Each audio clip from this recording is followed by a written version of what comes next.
অনেক বছর হলো নিজেকে প্রশ্ন করা হয়নি ক্রমশ কোথায় যাচ্ছি।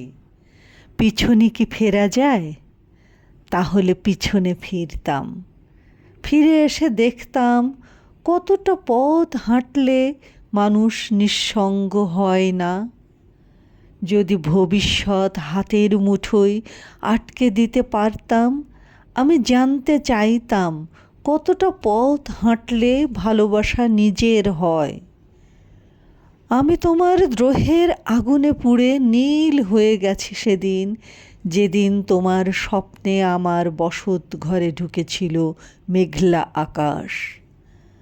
তাহলে কোথায় হাঁটছি দুঃখগুলো বুকে নিয়ে?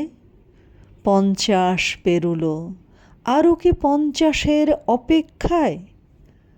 প্রতিটি দিন ভাবি সুখের নোঙর এলো বুঝি, কিন্তু ভাটিতে আটকে গিয়ে জোয়ারের অপেক্ষা। মানুষের অপেক্ষাগুলো কোথায় শেষ হয়? নাকি থেকে যায় বুকের ভেতর আরও অপেক্ষায়? সেদিন ও বর্তমান থাকে জীবনের কাছে।